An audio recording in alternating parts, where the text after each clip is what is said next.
One episode of Ted Lasso. 29 minutes, 36 shots of Apple products. That's about 1.24 Apple products per minute. Over the last month, I've analyzed 74 Apple TV Plus episodes, or about 2,600 minutes worth of shows. But why do this to myself?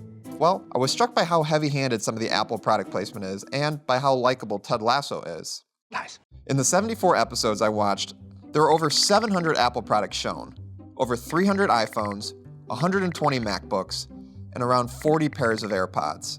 Apple declined to comment on this and any of the reporting in this video. Various writers and producers for Apple TV Plus shows did not return my emails. Now, Apple product placement isn't new. The company's products have been showing up in TV and movies for decades. What is new is that it's now on Apple's own proverbial turf and terms. Now that tech giants control their own streaming services, they're able to subject TV lovers to a whole new type of product integration. After consulting product placement experts and engaging in what can only be described as a punishing watch process, I found that not only is Apple's strategy just way over the top in terms of quantity of products shown on screen, but it's also very strategic.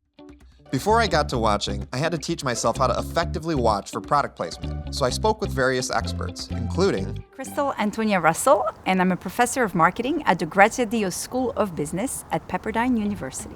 Dr. Russell is one of the longest-running experts on product placement, studying it for more than 20 years now.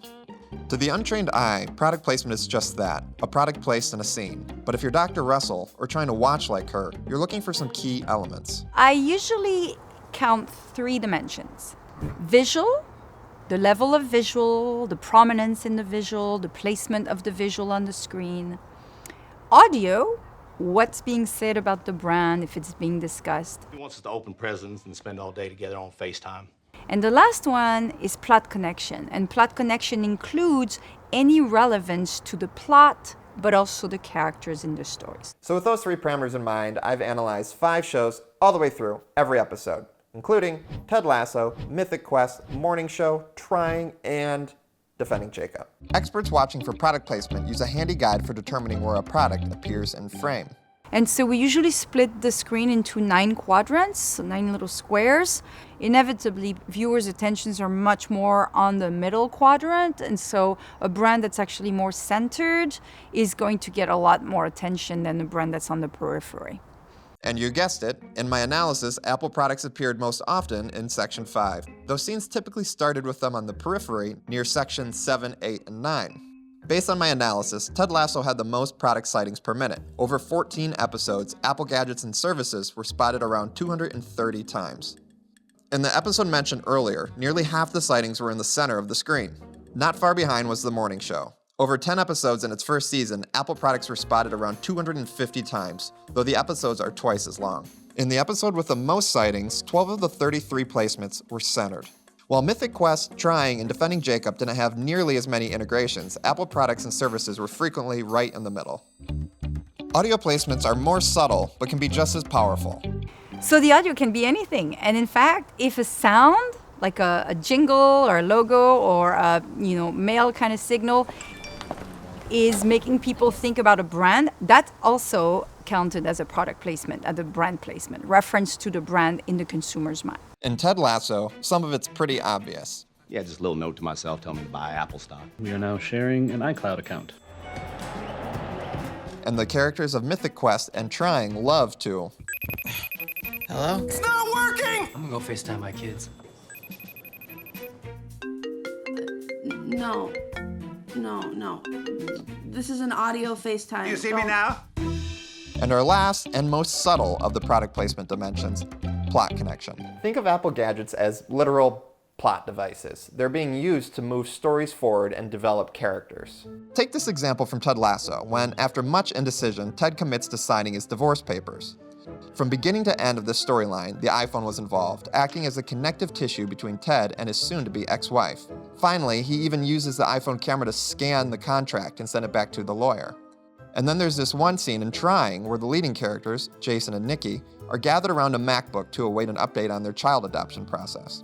Or in Mythic Quest, during their pandemic episode, AirPods are used not only to connect nearly every character, but they're on screen for about 18 minutes of the 24-minute episode. And of course, plot is attached to characters. Most consumers, when they watch a show, especially TV series, where they develop these sort of lifelike relationships, which are called parasocial relationships with the characters. They feel like they get to know them. And so if you see the character associated with a product in a TV series or in a story, your feelings and attitudes toward the character are going to transfer over to that brand. My analysis showed that these likable main characters are the ones most frequently shown with Apple products. In Ted Lasso, over the course of 14 episodes, Rebecca Welton, a character whose arc bends from antagonist to Ted Lasso ally, is most often seen with Apple products, around 70 times, while Ted is spotted nearly 60 times with various Apple products. Jason and Nikki, the similarly likable and funny leads in Trying, are seen in every episode of Season 2 with iPhones.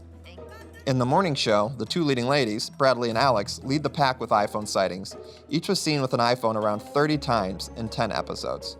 According to previous reports, Apple specifically limits villains and bad guys from appearing with its products. Apple declined to comment on those reports, but I found lots of evidence of that myself. In Mythic Quest, Joe, a power-hungry and manipulative main character who is at one point described as conservative, is seen almost exclusively with an unbranded MacBook. Also in that AirPod episode, her hair was conspicuously covering her ears in almost every shot. In the morning show, Bradley's absentee father, when first introduced, is shown with an unbranded flip phone. And in Defending Jacob, Leonard Patz, one of the main characters, uses an Android, and also is a pedophile charged with murder.